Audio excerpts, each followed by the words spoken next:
Welcome friends to another r/ProRevenge video. Today we've got a lot of great stories, and our first one's from FrostyToes99. About 5 years ago, my company brought in an individual to see if my position was no longer needed. I passed with flying colors. Not to give too much information away, I was hired at an organization as a job title of basically helper. Well, for someone who's supposed to just be helping, I had a ridiculous amount of work. Almost all of my coworkers were huge technologically illiterate boomers, so I actually sort of thrived in this as a very useful person.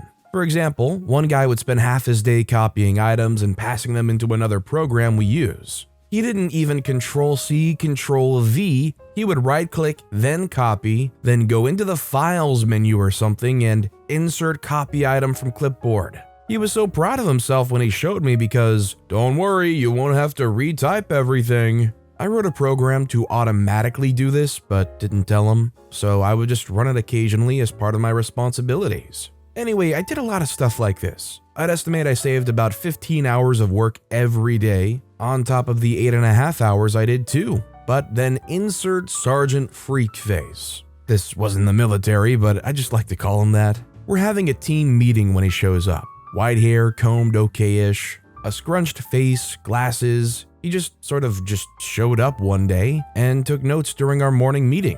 At one point, someone brought up a name of one of our customers. I said, "Oh, is that the 300-pound guy with a big beard?" Sort of as a joke because I mostly do back-end stuff. There was a guy like this I recently did some intern stuff for, but I was wrong and my boss said, "No, it's blah blah, some other person." Okay. Then we talked about that person a bit. Fast forward about a week, and this Sergeant Freakface is a complete freaking jerk to me. I don't know why, he'll ignore me during group conversations and literally sometimes scoff at me. Who actually scoffs at people? I was having a really tough week looking for some extremely important files. People were yelling all day, I was exasperated. Too much to do. I was having anxiety attacks at home in the middle of the night. But it was Friday, so I was pulling through. As I looked for this file, I ended up deep in our file structure, and the search returned a personal folder structure within one of the drives. I clicked out of curiosity, and there it was, Sergeant Freak's notes. I opened it, and there was a whole section about me. This guy basically goes from location to location, getting people fired to save the CEO's money. And he was working on me now. I scrolled through his notes, and at the very top I saw, Frosty thought a 4'10", 24-year-old female patient was a 300-pound bearded man.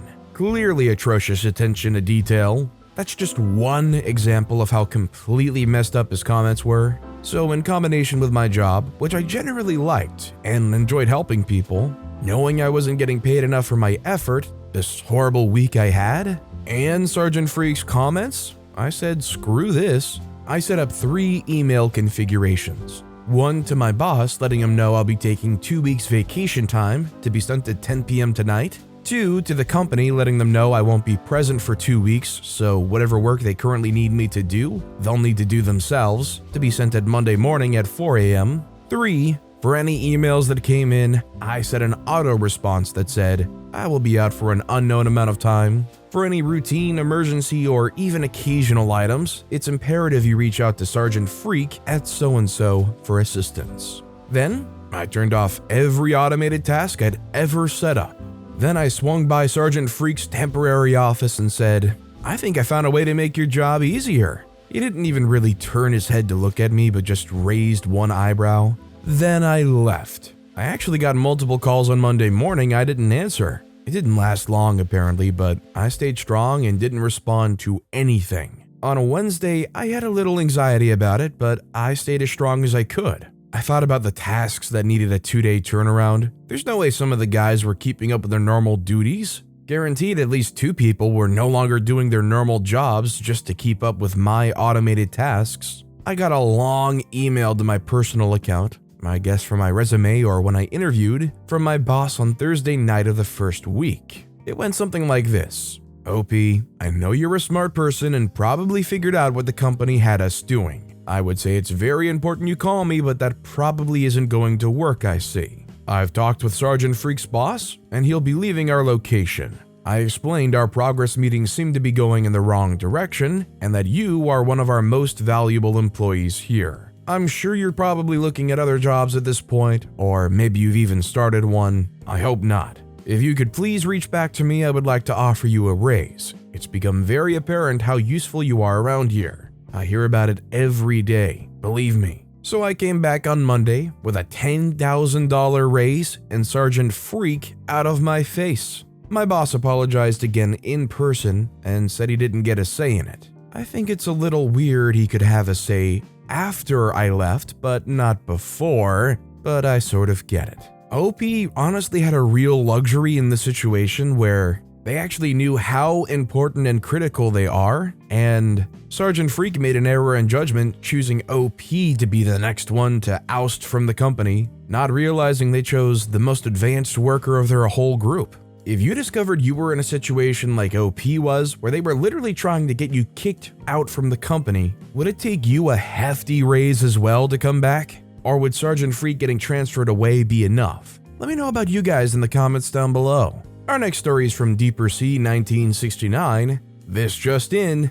As I walked up to my friend's building, I could see there was the small line waiting to use the enter phone to buzz in. At this place, you need a fob or be buzzed in to be able to take the elevator to the floor you want. I waited outside a few minutes for the crowd to clear and started to enter when this woman on a cell phone brushes past me and goes to the panel. I can hear her conversation. She asks what the code is and then types it in. She gets a busy signal. She tries again and a third time, but still busy. She asks her friend why it wasn't going through if she's able to talk to her now. Her frustration is now evident. I realize that the person she has on the phone is the person she's trying to buzz, so of course she's getting a busy signal. My internal debate only lasted a few seconds before settling on watch and wait. She tried to buzz several more times, not even once glancing at me to see if I wanted to try. Eventually someone walks out, and so she walks in.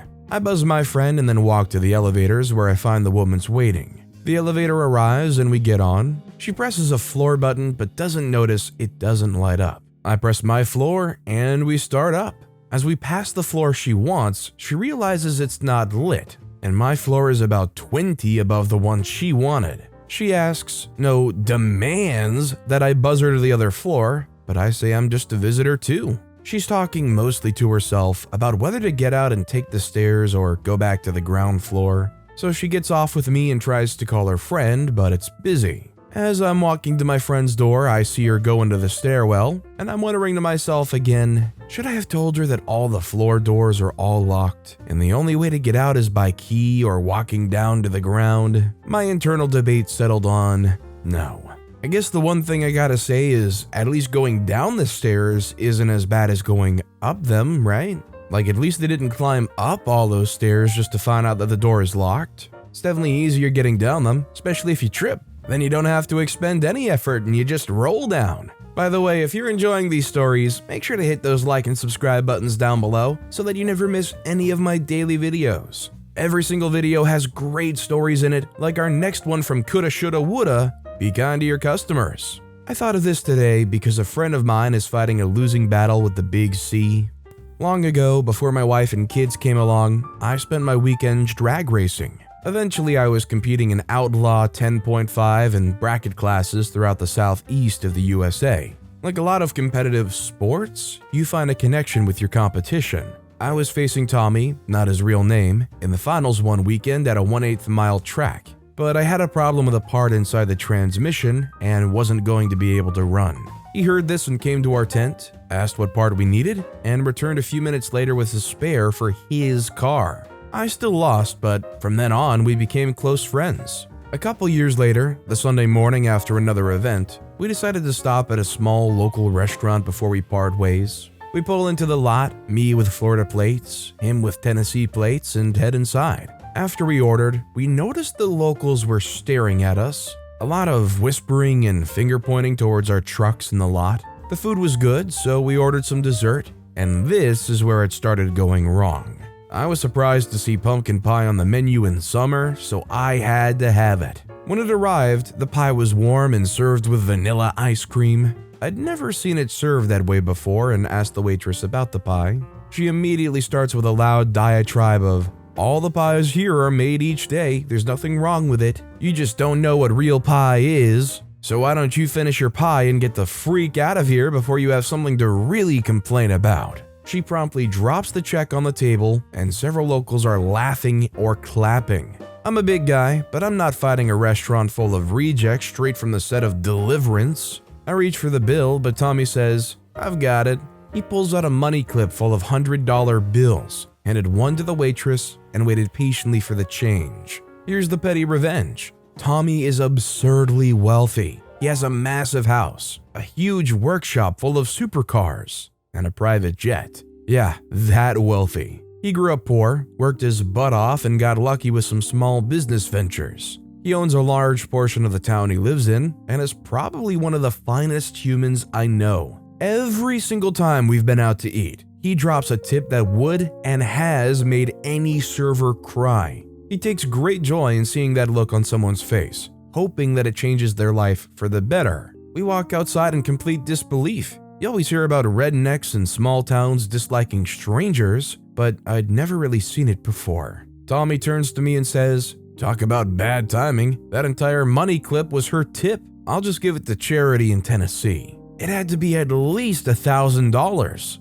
I almost wish he had told her that it was supposed to be for her, but then I probably would have been stabbed with a dirty fork. Is it bad that I somehow thought I thought this story was being based around how everybody in the restaurant somehow thought OP and their friend were lovers or something? And that's why they were acting that way, and not just even more simplified as just disliking strangers like that? I thought these people were gonna be awful people because of homophobia, but somehow it turns out they're even worse. They hate anybody they just don't know. Our next story is from Dawn of the _ Pettiness by Polka Dots. A few years ago, I was in an abusive relationship with a guy much older than me. We were engaged, and the house we were in was really crappy, and we decided to move. But when we were looking at our new place, I realized how bad the situation was. The moment when I realized I wished desperately I could live there without him. My aha moment. I had to get out. Well, at our old house, I decorated the second bedroom with cheap Amazon wallpaper stickers and an intricate design up to the ceiling.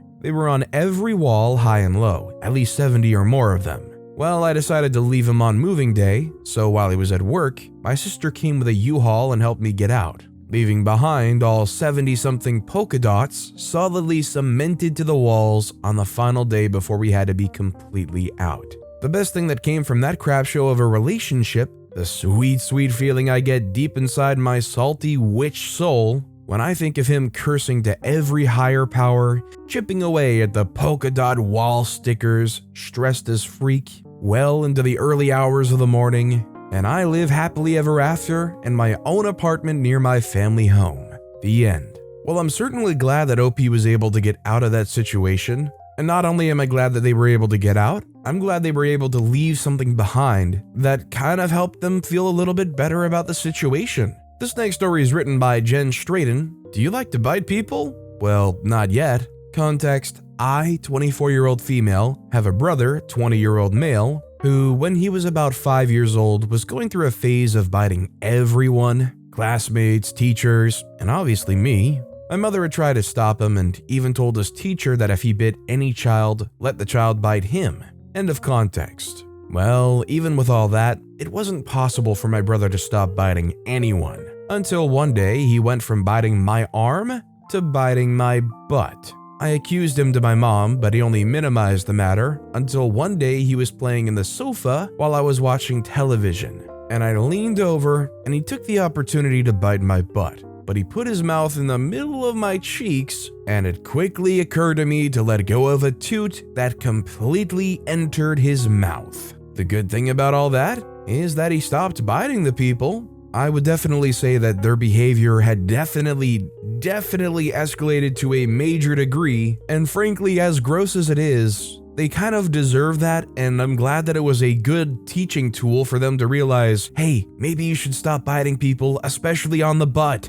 Our next story is from an anonymous poster, Litter Critters. I had a girlfriend who I suspected was cheating on me. I staked out her house on a night she said she was staying in. She left around 10:30 p.m. Following her, she unknowingly led me to her ex-boyfriend's spot. When I asked her how her night was, she told me an elaborate lie about her best friend's teenager being hit by a semi-truck and that she had to go be with her in the hospital all night.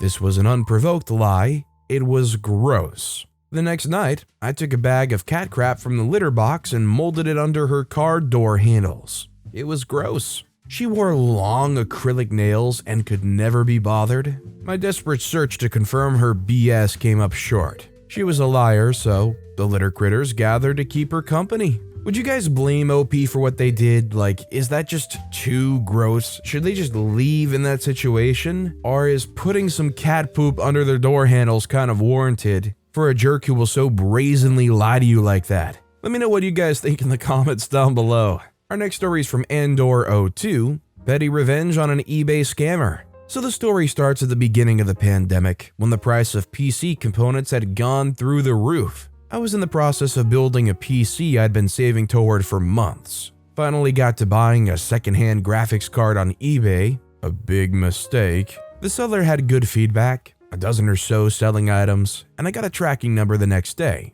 A week or so later, no box, so I contacted the seller who says it's posted. I checked the tracking number and it still says it hasn't been dropped off at the post office or picked up. A lot of back and forth later, the seller ignores my messages. I recheck his feedback and he has 15 plus negative feedback scores in the past week for the exact same item with the same issue. Realizing the guy was trying to make off with my money, I got eBay on the case, who said because there was a tracking number, I would have to wait at least a month for any action. Feeling very unhappy with this, I did a bit of digging on his PayPal account. He had made nothing private. Full name, phone number, and postcode were visible. So I go to the Auto Trader website and using his name, phone number, email address, and postcode, I register it for over 20 test drives at various dealerships within 100 miles. Newsletters? Of course. Brochure? Just send it here. Courtesy call to confirm test drive and discuss upgrade options?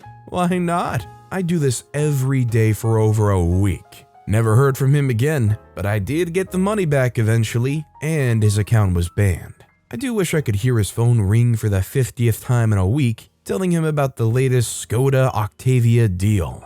From my knowledge and experience, if you really want to get back at these people, apparently you should sign them up for Scientology. I think apparently they have some clause where like they literally will not stop asking. Like it would be on you to find a way to totally block them out after you're on their list. Maybe that's just a rumor though, but also forget that whole eBay, you gotta wait a month. And also still component prices for PC parts. It still sucks. If anybody knows anything about graphics cards, I hope when the next generation of new releases comes out, they don't price it at the current day prices and try to profit off of the shortage scalper prices, try to pass it off as the new normal. Our next story is from Nashua. Oops, I guess you're contaminated now. Back in 2012 or 2013, I got diagnosed with cancers, yes, plural, and as a result, I had to undergo some very intense rounds of chemo. And because of one of the cancers I had in particular, leukemia, I was immunocompromised and had to stay in these sterile rooms at the hospital because I was basically unable to defend myself against any of the bacteria or viruses outside. So for a period of over 6 months, my usual routine was to come to the hospital, get the chemo injections, then go into the sterile room for a full month while the chemo's doing its thing. Then 1 week, or only a few days sometimes, of free time outside the hospital, then back in for the next round of chemo. Let me tell you, that was rough. Obviously, during that time, I absolutely cherished these short times out that I got out of the hospital, and I tried to go out as much as I could. And because of the weakened state that I was in, I had to walk with a crutch to support me, and I had to wear a mask each time I was out of my home, to protect myself, not to protect others. As you can imagine, at that time having a mask while being outside was completely unheard of unless you were living in Asia, which I wasn't, so I often got a lot of looks from bystanders, but nothing more than that. That is, until the day I went out to my local shopping center. When I arrived there, I started walking around on my crutch and sat down on a bench to relax and take in the noises of a busy mall. You have no idea how much you miss noise until you're stuck in a room for months on end with almost no one around. As usual, some people were giving me puzzled looks, but I didn't pay attention to it. Then suddenly a young teen, maybe around 14 or 16, walked straight to me and started making fun of me. He was calling me insert slur for Asian here, telling me I most likely had the plague, that I should go die under the bridge that I came from, that I'm putting everyone at risk by being here, that he's going to call the cops on me and they'll put me down, etc., etc. It's not even like he was with friends and was trying to make them laugh by mocking me. He was literally alone and went on that hate-filled tirade for maybe 3 to 4 minutes for absolutely no reason. And let me tell you that after almost dying twice, that months after complications due to surgery, the amount of freaks that I had to give to that failed abortion was in the negative scale. So I stood up and he came inches away from me thinking I was going to fight him. But no, all I did was take a deep breath, pulled my mask down, and coughed twice right in front of him. Then I put my mask up, said, "Oops," and sat down again. That jerk went white as a ghost, mouth agape, and after a few seconds he ran away and I never saw him again. I went home shortly after and couldn't stop smiling. I'm not gonna lie, the kid like that is absolute scum. If you were at the mall and you found somebody making fun of you like that, would you let it bother you? Like, would you go home and constantly be replaying it? Or would you have the mindset of screw that person and let it roll right off your back like a duck with water? Let me know how you would handle that. Our next story is from FewBadger4460. Want to make sure my hands are washed? Setup. At my work, there's this one coworker who I just absolutely despise. I won't elaborate on exactly why I hate him, but virtually everyone at my workplace who was there for the numerous incidents that led up to this point or has heard about them from me have unanimously agreed that my seething hatred for this person is 100% justified. Now this idiot, let's call him D because he's a Major Richard, is halfway decent at his job and has his nose so far up one manager's rear end, the rest of the workplace is surprised D's skin isn't permanently stained. Management's also notoriously toothless when it comes to dealing with problems. I'll explain a bit later. So short of him destroying thousands of dollars in equipment or actually injuring someone, there's no way to get him in trouble, let alone fired. The incident. So after 2 years of putting up with D's BS, I come into the office after finishing up a task and try to grab a ticket to report the task finished. D's blocking the cabinet, and when I ask him to move, he makes a condescending comment along the lines of, "You better have washed your hands." Now the task I just did is dirty to say the least and requires PPE like latex gloves to perform, with washing your hands right after being the best practice. I do my job properly, I wash my stupid hands. His attitude and comments were completely unnecessary. As I said above, I absolutely hate this guy. I've hated him for years. I was at the point that even this simple exchange of words was enough to finally set me off, the straw that broke the camel's back. I was done with him. So instead of beating D within an inch of his life like I wanted to do for months, I did the smart thing and notified my supervisor that I was not feeling well enough to work safely, clocked out, and went home to cool off before I had to deal with D and his constant BS the next day. Well, management was not happy about that, and first thing when I walked in gave me a lecture about washing my hands and how D was right to be concerned. Then they doled out the worst punishment they can give me, the threat of a write-up. Not an actual write-up, just the threat of one. The petty. So with me fuming at both D and management for taking his side, I had two options: get fired for assault or get petty. Well, this wouldn't be on here if I went with the former, so I hatched a plan. Because there was an issue raised about whether or not I wash my hands when required, from then on, I will broadcast to everyone in my building that I'm conforming to safety standards whenever I need to wash my hands. And when I say broadcast, I really mean it. All of us are equipped with portable radios for communication throughout the facility, and the speakers on these things are loud. As in, when someone says something, everyone can hear it, even customers in the lobby. So for half a year now, at least twice a day, everyone's forced to listen to me loudly proclaiming that I'm washing my hands whenever I finish the task. Needless to say, this irked management, my coworkers, and best of all, really annoys D. My coworkers know why I'm doing this and either laugh it off or ignore my antics. D complains to management, who occasionally try to tell me to stop. But when I tell them that I'm only trying to uphold transparency and safety standards due to complaints about my work ethic, and that any request to stop should be delivered in writing, they clam up real quick. If they put the request to cease in writing or write me up for my behavior, management makes this official. Corporate has a real hard-on for safety, and having management explain why they want a worker with an impeccable safety record to stop being so safe would not look good for them. The only way to prevent me from calling out about washing is to have someone else do the task instead of me. The problem is, it's a dirty job, and I'm the only one in the whole building who volunteers to do it. So now I can be annoying and petty at work, no one can or will stop me, and everyone knows that D is to blame for kickstarting this petty show. I'm not gonna lie, I don't blame OP one single bit for doing what they did. It seems to me like there must be some clear-cut case of favoritism going on here as well. Because how do you have a very clear responsibility in your job to wash your hands afterwards, D to be able to go, hey, you better have washed your hands, for you to get pissed off because that's just one comment on a mountain full of them, and for management to go, well, you know, he's right, you better have wiped your hands, makes you want to look at your management and be like, are you okay? Do you understand that I'm supposed to be washing my hands? Like you're looking around with your hands up like, yeah, I'm supposed to. I did it. It's part of my job. That's like you walking into the office and me saying, I hope you tied your shoes. You getting upset because I make fun of you every single day, leaving because of mental health, and then management going, yeah, well, you better have tied your shoes. If you don't keep up on that, we're gonna write you up. And our final story of the day is by Tress98. Music too loud? Enjoy more of it.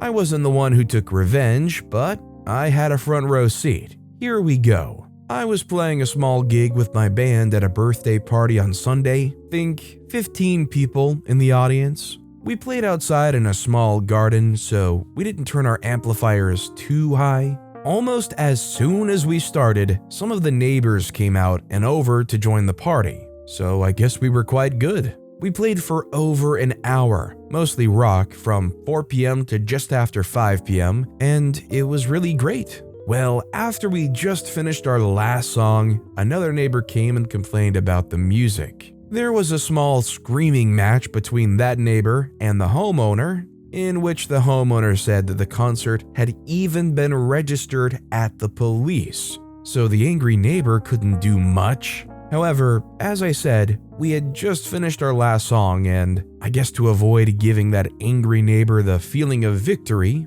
the homeowner asked our drummer to do a drum solo, and boy did he deliver. He completely let loose and played for 5 minutes straight, showing off his skill and giving the neighbor an earful of that awful music. I hope it wasn't too loud. I mean, depending on the neighbor's situation, I can get why they would be frustrated about it, but it only lasted like an hour, right? Like, I feel bad for the people that work awkward hours like night shifts and sleep during the day, but like, most places have ordinances that you can make plenty of noise from like certain daytime hours, like usually like as early as 7 a.m. to all the way to like 8 p.m. And like OP said in this story, they had cleared this one with the police. So, you know, this Karen or Kevin can keep on yelling and screaming, and maybe they can even go and call the cops, but they're gonna get shut down. At least they got their own drum solo to enjoy walking back into their house to. But with that being said, that's all the time we have for today. So of all these stories I've read today,